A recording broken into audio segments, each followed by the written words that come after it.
अतिशय महत्वपूर्ण बाबी आव्हानांच्या मनोगातून रस्ते पाणी वीज यानंतर आपल्या सर्वांची संबोधित करण्यासाठी करमाळनगरीचे दमदार माजी आमदार सन्माननीय जयवंतरावजी जगताप साहेब या ठिकाणी आपल्याशी संबोधित करण्यासाठी येत आहेत.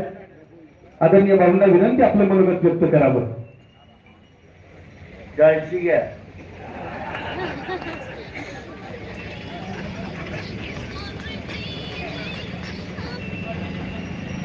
दोनशे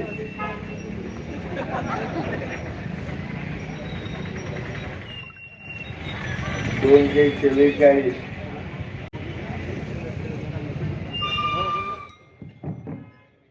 मतदारसंघातील विधान परिषदेचे अधिकृत उमेदवार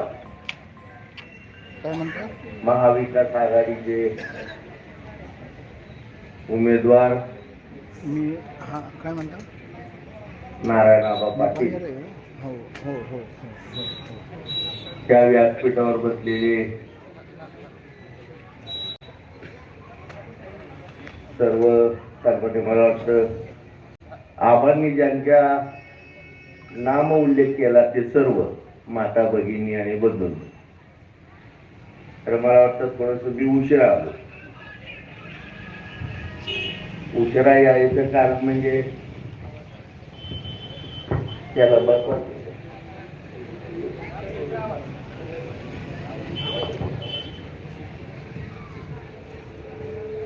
आवाजच काम करत बसलो होतो आणि त्यातनं तुमच्याकडे बी यायचा प्रयत्न केला. थोडस उशिरा यायचं कारण मी परत सांगतो, पण आज मला वाटतं हरिहरेश्वर बाबांच्या मंदिरासमोर आज आमची सभा आहे. माझ्या राजकीय जीवनाची सुरुवात त्याच जागेतून झाली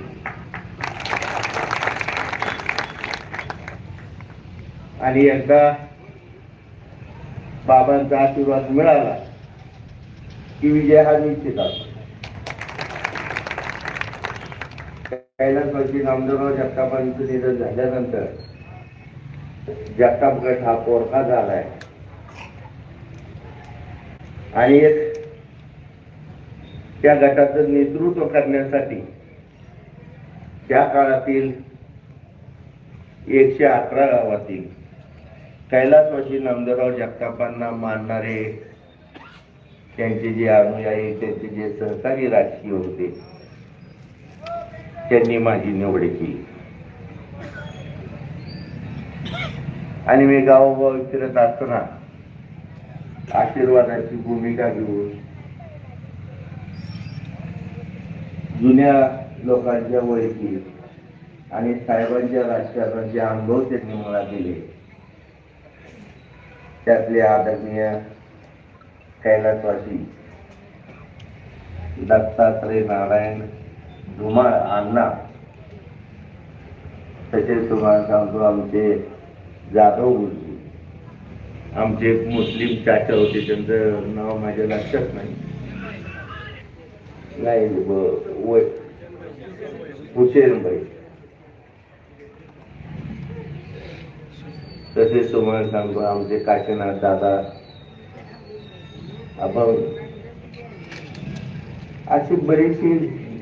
आणि मला वाटतं आता ही सगळी माणसं नाहीयेत, पण शेरे आबाबाई होते त्यावेळेस मला सहकार्य नाही ते आहेत मला माहिती.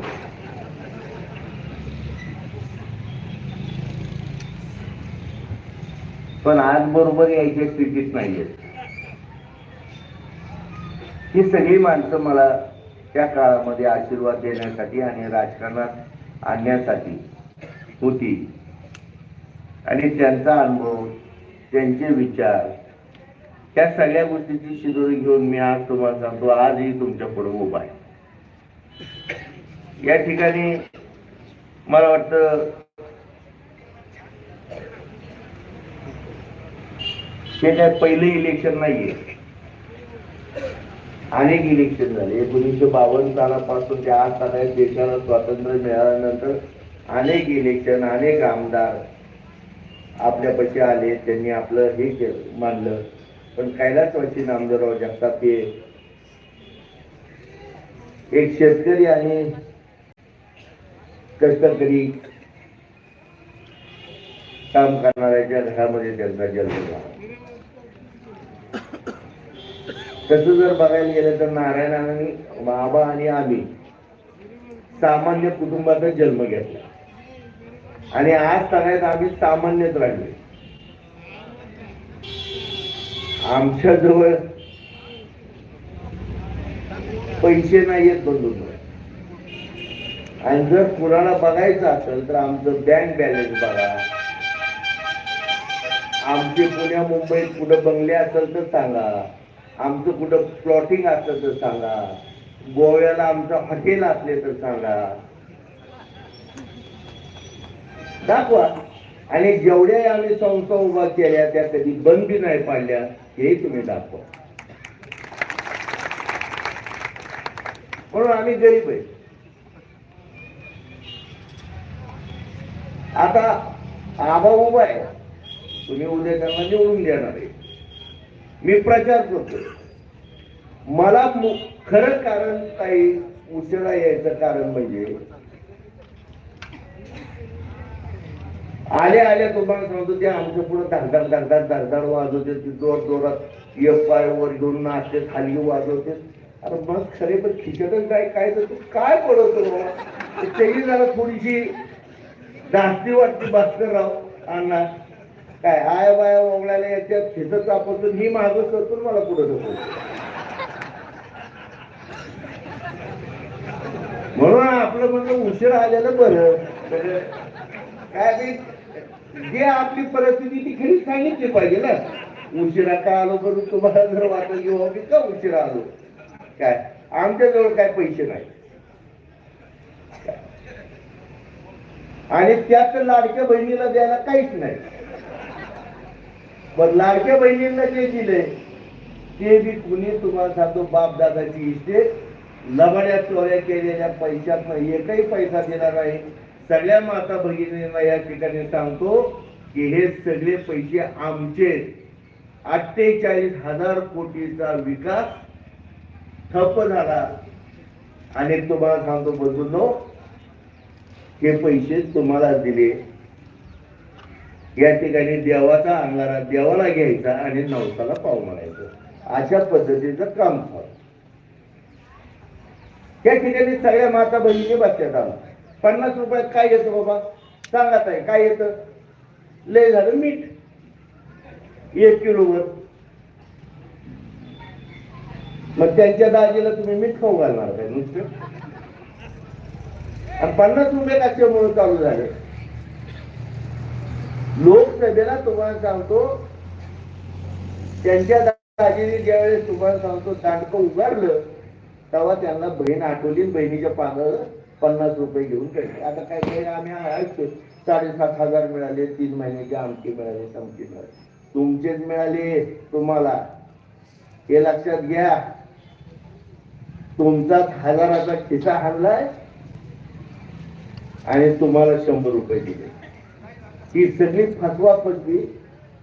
पहिले लहानपणी आम्ही आंधळ कोशिंबिरीचा खेळ खेळायचो. डोळ्याला पट्टी बांधायची आणि लपाछपी असायची. असा आता सध्या या राजकारणात ते तुम्ही हे बघताय. म्हणून मला या ठिकाणी सांगायचे हे पैसे तुमचे, त्याच्यावरती तुम्हाला सांगतो पुन्हा चूक करू नका. आणि त्यांना माहिती आहे की आपलं राज्य येणार नाही. म्हणून तुम्हाला सांगतो त्यांनी आता कावकाव चालू केली की जर आमचं राज्य आलं नाही तर ही स्कीम बंद होईल, ही स्कीम बंद होईल. आणि त्यांचं आल्यावर काय चालू राहील? अजिबात राहणार नाही, बंदच होणार. आज आमची स्थिती काय, आमच्या शेतकऱ्यांची स्थिती काय, या सगळ्या गोष्टी तुम्ही बघितल्या पाहिजे. करमाळा तालुक्यात कैलासवासी नामदेवराव जगतापांनी आज जेवढ्याही पाण्यावरती चर्चा होती, जेवढ्याही पाण्यावरती राजकारण केलं जातं, ज्या पाण्यावरती मतं मागितली जाती, हे सगळं पाणी कैलासवासी नामदेवराव जगतापांनी आणलंय. मांगी असू द्या, कुकडी असू द्या, उजनी असू द्या, माझ्या काळात मी कोळगाव सुद्धा आहे. आणि पाणीदार आणि पाणीदारच आम्ही राजकारण केलं. त्या पाण्यावर कुणी राजकारण करू द्या. पाणी आमचंय, दारुळे आणायचं नाही. मी रांदी झोलो म्हणून पाणी तर आम्ही आणलं. म्हणून मला या ठिकाणी सांगायचे, कुठल्या दिशाभूलीला बळी पडायचं ना. ह्याच्यामध्ये मी कंदरमध्ये सांगितलं त्या दिवशी काय स्थिती आता राज्याची. तुम्ही जर टीव्ही लावला तर मला तुम्ही सांगा, सगळ्या केळस्वामी गोष्टी, नरकानेही नाकाला पदर लावावा अशी घाण आम्ही टीव्हीवर बघतो. भांडणं, खोके, फुटाफुटी, तुटातुटी. त्यावेळेस आमचा शेतकरी दिसत नाही, आमचा बेरोजगार युवक दिसत नाही, आमची भगिनी दिसत नाही. हा ह्यातनं गेला, तो त्यातनं आला, तो त्यातनं आला. मग तुमचा विचार केव्हा होणार? आणि तुमचा जर विचार करायचा असेल तर आता बदलायची वेळ आली, खांदा पलटी करायची वेळ आली. आता जर तुम्हाला सांगतो, तुम्ही जर राऊंड ऑफ फवारलं नाही तर पुन्हा तुम्हाला सांगतो ही धनुराव उगवल्याशिवाय राहणार नाही. एक टन नाशिक आता तुम्हाला मारावं लागणार. या गोष्टी आपण सगळ्यांनी लक्षात घेतल्या पाहिजे. आणि ह्याच्याशिवाय भविष्यात पर्याय नाही. आता बरेचसे आमिष येणार आहेत, पैसे येणार आहेत आणि त्यांना तुम्हाला आयुष्यभर असंच लाचार ठेवायचंय.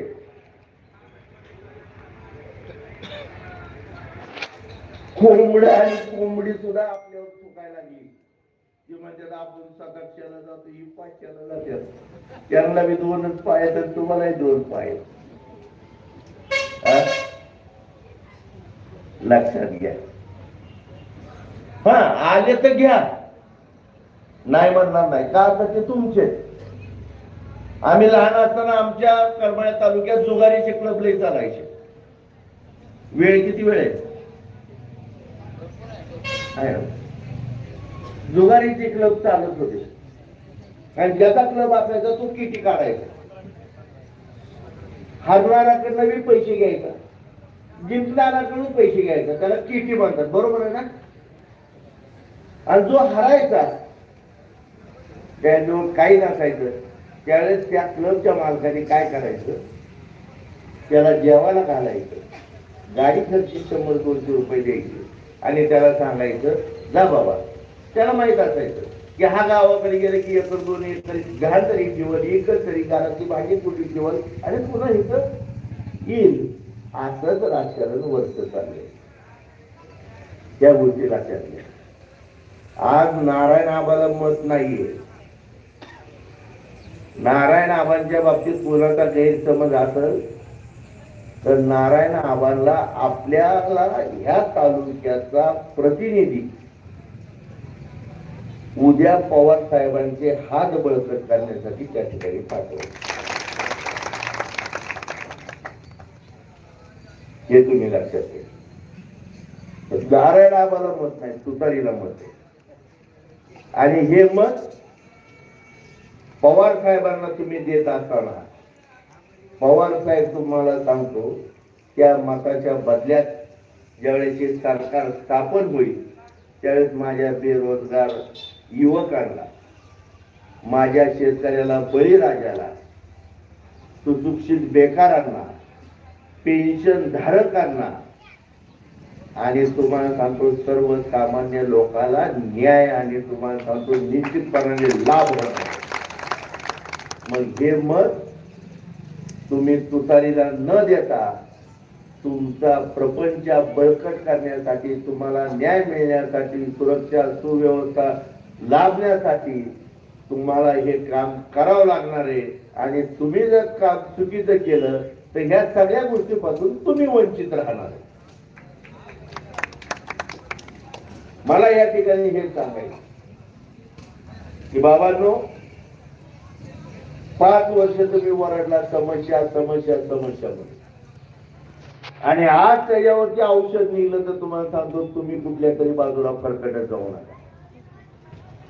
त्या गोष्टी द्या लक्षात घ्या. पवार साहेबांना मत द्यायचंय म्हणजे मी तुम्हाला सांगितलं तुमच्या हिताला तुम्ही मत देताय. तुम्ही तुम्हाला स्वतःला न्याय देताय म्हणून तुम्हाला सांगतो तुतारी वाजवणाऱ्या माणसाला तुम्हाला मत द्यायचं. मला अधिक बोलायचं होतं पण मला वाटतं आणि वेळ इथं बी सभा आहे. बरेच सभा मी घेतो. आज बाजार दिवस आहे. कोर्टीचा आज बाजार होतं ना. आणि येताना मला बरीच पालं दिसली. बरीच पालं दिसली. विधानसभेचा बाजार भरलाय.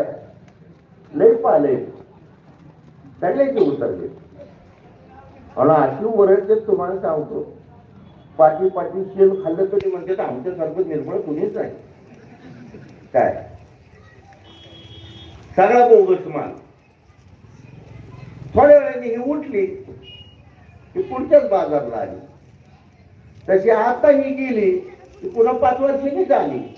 कुठं बदलून घेणार माल. आमचं जगतापाचं ह्या तालुक्यात होलसेल दुकान आहे. माल थोडा जरी जर तुम्हाला सांगतो खराब लागला तर सकाळी नेलेला माल संध्याकाळी आणून द्या बदलून देऊ. पालाची काय गॅरंटी. ते व्यवसाय करायला आले आणि आम्ही सेवा करायला आलो. कैलासवासी नामदेवराव जगताप हे पवार साहेबांना अतिशय म्हणजे पवार साहेबांनी कैलासवासी नामदेवराव जगताप हे यशवंतराव चव्हाण साहेबांचे मानसपुत्र होते. आणि त्यांच्याकडे तुम्हाला सांगतो तो विचार, ती दृष्टी आणि ती काम करण्याची पद्धत आहे. आणि म्हणून मी या ठिकाणी तुम्हाला सगळ्याला विनंती करायला आलोय. नारायण आम्हाला मत नाही, पवार साहेबांना हे मत आहे. आणि त्यासाठी आपण सगळ्यांनी ठामपणे उभारलं पाहिजे. बंधूंनो, सगळे येणार आहेत, सगळे आम्हीच दाखवणार आहे. योग्य अयोग्य गोष्ट लक्षात घ्या. मी बरंच रोज व्हॉट्सअपवर बोलतो. हा फुटला, तो फुटला. आहे की भाई आहे का आमचं बरोबर आहे. ते फुटले, ते फुटले, आमचे फुटले. काय फुटतो? गाडी म्हणजे मातीचं असतं ते फुटतं का तुम्हाला सांगतो धातूचं असतं ते फुटतं. बरं फुटल्याला वापरात येतं का पुन्हा? राजाभाऊ, तुमच्या घरातला डियारा फुटला परत पाणी भरायला योग्य तेच आहे का? हा अशी लई फुटली. संजय शिंदेला म्हणावा किती बी फुटू दे, सगळं भंगार तुझ्याकडे जाऊ दे. आणि संजय शिंदे सुद्धा तुम्हाला सांगतो भंगारच होत. जगताप गट म्हणजे राजकारणातला परिचय. कुठल्याही भंगाराला चिटकवला तर त्याचं सोनं होतं. सोनं लाख रुपये तोळ्याने जात. सोन्याची किंमत होती. भंगाराची तुम्हीच बघ काय होत असं ते. पण सोन्याची किंमत होती, परिसाची किंमत होत नाही. म्हणून आम्ही अनमोल आहे. आमची किंमत करायची भानगडीत कुणी पडू नये. आणि आम्हाला विकत घेणार आणि फायदा व्हायचा आहे. तेवढी कुवत कुणाची नाहीये. राजकारणामध्ये आम्ही बघितलं 5 वर्ष. 15 दिवसात नाही यायचं, आठवड्यात नाही यायचं. मगाशी म्हणलं होतं ते या आठवडी आमदारच होतं, बाजारी आमदार. आणि मी 20 काठावर मत मागतोय. कुणाच्याही काठावर मत मागतोय. चिकलठाणच्या गरांड्याच्याही काठावर. त्यांनी चंदूला पाडले ते घ्या. अरे विकास दाखव तरी ना. कुठे आहे तुझा विकास? ती म्हणतो कागदावरच घ्यावा लागतो, कागदावरच होतो, कागदावरच मंजूर होतो, कागदावरच ठिसा घालायचं. लबाडे. माढा तालुक्यात तुमचे पाहुणे रावळे असतील तर या दोघा भावाचं जाऊन बघा. काल ढोबळे साहेबांनी इतकी मोठी सभा होती, मला वाटतं 3-4 हजार माणसं असतील ताड्यामध्ये. मी बोललो, ढोबळे सर मी बोलले. सगळे बोलले की लबाड दांडगे हल्ली ना दिवाळी जाण बाबा आता महागाई हा तो इथं राहतो बामला लिहिली बसली हळूहळू पाय बसली गरज नाही ना आता सध्या तू काही केलंच नाही मला सांगा इथं बसलेल्या आया बहिणींनी तुम्ही आता सगळ्यांना विचारतो 5 वर्षात तुम्ही किती वेळा आमदारांना बघितलं तुमच्या घरी गावात दारात आलेलं सांगा तुम्ही हात वरतो बघितलं का आबा हा अहो ते दाखवायची वस्तू नाहीये ती लॉकर मध्ये ठेवलं होतं ती फक्त दसऱ्या दिवाळीलाच काढायचं असतं पुजायला ते काय आमच्यासारखे काय शेतकऱ्याचं तुम्हाला सांगतो नांगूर आहोत कुठे बी ठेवलं तरी तुम्हाला सांगतो कवा बी चलून उद्या आम्ही उभंच काढायला ती अनमोल आहे तुतारी वाजवणारा माणूस बघा कसा आहे आणि तुतारी आम्ही कवा वाजवतो तुम्ही इथं सगळे बसतात तुमची कुवत आहे का रोज सफरचंद खायची आहे का तुम्हाला परवडतंय का शपथ घेऊन सांगा मग कशाला ही सफरचंद लोकछंद सफरचंद टाकी कठली आणि जेवढी मी सफरचंद छापलेत आता बघा मी बोललो ना की लगेच बदल होणार येऊन ठेवा लगेच बदल होणार सगळे काळे भांगार सफरचंद भाजलेली त्याला कलर नाही कारण तुम्हाला सांगतो हरिहरेश्वर आणि बाबांनी जलदगती ठरवले आम्हाला तुझ्या आधीच आम्ही जाळले आपण म्हणतो ना की विनाशकाळी विकृत बुद्धी तशा पद्धतीने झाले आणि जेवढे बी गेले तेवढे तुम्हाला सांगतो सगळे खरेदी केलेली गाडवे त्यांच्या मागे त्यांच्या घरच्या बायका सुद्धा नाहीत हे तुम्हाला मी कशाची शपथ घेऊन सांगतो अजिबात त्यांच्या मागे कुणी नाही हे मोकळेच गेलेत आणि ते पडले की ते परत आमच्याकडे येणार झाली गेली इथून जावा आम्ही तुमचेच आहे आम्ही तुम्हाला कधी सोडले का नाही जर असं म्हणले तर म्हणून एवढी पैसे देतो तुम्हाला आणि तालुक्यात अशी आहे तो विक्रीचा माल असलेली त्यांनी तरी प्रपंच कशावर करायचा सांगा ना मला त्यांचा व्यवसायच आहे ते 5 वर्ष बिचारी दम काढतात कवा लागतंय कवा लागतंय कवा लागतंय कवा फुटतंय कवा मिळतंय कोण देतंय ह्याच्यावरती टपून असते करपी पडते 5-5 वर्ष वाट बघायची वगैरे मग असला खरीददार मिळतो काय बाबा अवघड हे फुटला कुणालाही फुटलं की त्याचा फोटो पाठवतो अहो त्यांच्या हॉटेलमध्ये त्यांच्या संस्थेत शिकणारे सगळे शिक्षक शाळा सुटल्यानंतर तुम्ही जावा धनश्रीमध्ये शाळा सुटल्यानंतर सगळे शिक्षक तुम्हाला सांगतो त्या ठिकाणी 12 वाजेपर्यंत काम करतात अण्णा खरे खोटे सक्तीने काम करावं लागतं त्या सगळ्या शिक्षकांना आणि त्यांनी शपथ घेऊन सांगावं की जयवंतरावने आरोप केलाय म्हणून होऊ शकत नाही आणि कुणी फुटलं ना फुटू द्या काय हरकत नाही आम्ही खर्चू नये म्हणून हा कल्याण त्यांनी कारवाई म्हणून पाळलं काय ते त्याला वाटलं आलं आलं आलं जगताप घाटात ना आलं पाटील घाटात ना आलं आमचं आलं तमचं आलं अरे आम्ही जगायला पाठवले येड्या आमच्या कारमळ्यातलं येत अशी पुरेशी समाज आमच्या पाठीशी आहेत सगळ्या शहरात 200 गायी आहेत सगळ्याचं खाऊन येतात देवाची गाय आणि धारला त्यांच्याकडे जाते की तुला खाऊन दूध द्यायला आमच्याकडे नाही आले तर जीभ कापून देईल तुला आणि करमळ करायला लेट आहे म्हणजे मला करमळ्याचं राजकारणच कळत नाही आणि हे तर ज्याला मी त्यांना कळलं नाही तो तर कुठला बेंदवाड्यातला म्हणून या ठिकाणी अधिक वेळ येत नाही 3 मिनिटं राहिलीत आणि मागाशी म्हणल्यासारखं आपल्या तालुक्याला पवार साहेब आहे आणि सगळ्यात महत्वाचं मोहिते पाटील विजयदादा असतील आमचे खासदार धैर्यशील भैया असतील हे सुद्धा तुमच्या पाठीशी खंबीरपणाने उभारणार ते सुद्धा या तालुक्याच्या विकासामध्ये त्यांचा सुद्धा मोठा वाटा असणार आहे. नारायण आबाला मदत करण्यासाठी जिल्हा पातळीवरती मोहिते पाटील आहेत आणि महाराष्ट्रामध्ये पवार साहेब आहेत. तुम्हाला आबा निश्चितपणाने न्याय देण्याचा प्रयत्न करत, म्हणून तुतारी वाजवणारा माणूस विसरू नका.